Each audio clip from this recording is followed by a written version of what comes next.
Tudo bom, gente? Aqui quem fala é o professor Pablo Camargo e vim aqui conversar com vocês sobre um evento super importante que ocorreu no mercado financeiro no dia 5 de agosto de 2024. Então, esse foi o dia onde nós tivemos a maior queda de uma bolsa de um grande país, né? Ou seja, no caso foi a bolsa japonesa, né? O índice Nikkei, uma coisa tão expressiva que durou mais de 30 anos, tá, gente? Então, qual que é o meu objetivo aqui?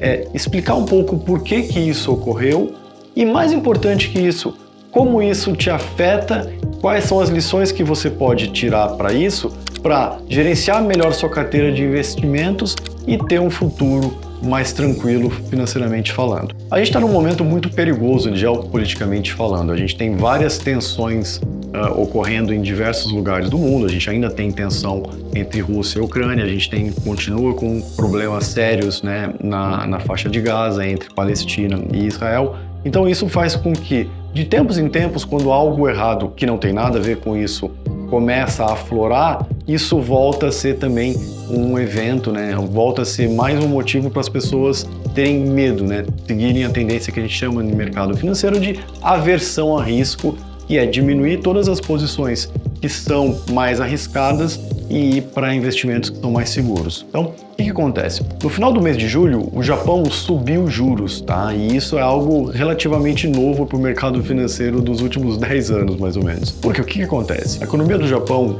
tradicionalmente, é uma economia, né, que não consegue crescer.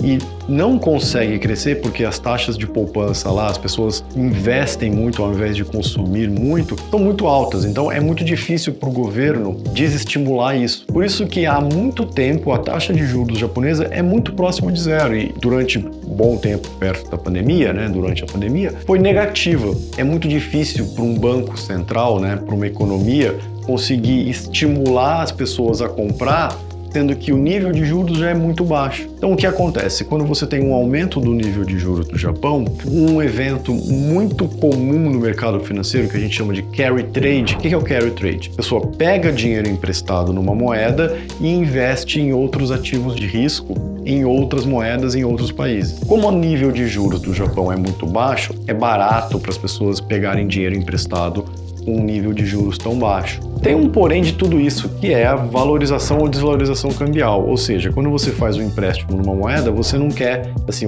o ideal seria que ela ficasse parada ao longo do tempo, porque você já sabe o quanto você vai ter que devolver dinheiro depois nessa moeda. Então o que acontece? O ien também está oscilando muito e isso faz com que esses empréstimos, né, assim, estão ficando mais custosos ao longo do tempo para quem está pegando esse dinheiro emprestado. A volatilidade do ien mais o aumento dos níveis de juros do Japão faz com que as pessoas tenham menos vontade de fazer essa operação. E se elas têm menos vontade de fazer a operação, esse é o primeiro passo. O segundo passo, que ocorre muito também, é eles desfazerem antecipadamente essa operação, justamente para evitar possíveis futuras perdas. Então o que acontece? Eles vendem os ativos que eles investiram nos outros países. Vendem bolsa americana, vendem bolsas de países emergentes, vendem Bitcoin, vendem ativos denominados de risco. Então o que acontece? Em momentos de maior estresse, onde você tem um volume muito grande dessas operações, você tem um efeito manada.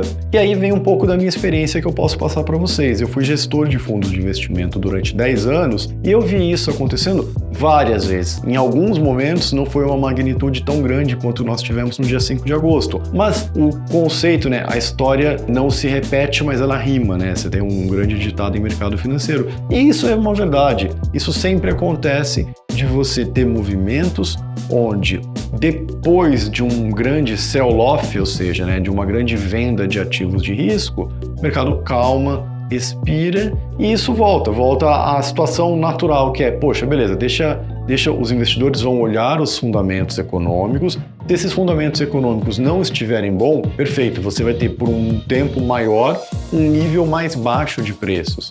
Mas se há principalmente, né, uma expectativa no aumento, né, na melhora econômica, sim, é de se esperar que esses ativos subam no futuro. Então o que acontece? O que isso serve para você?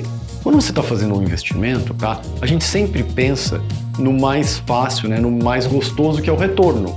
Você quer ganhar 15% ao ano, 10%, 20% ao ano, tá? Só que o que a gente consegue medir mais facilmente é o risco. O que é o risco?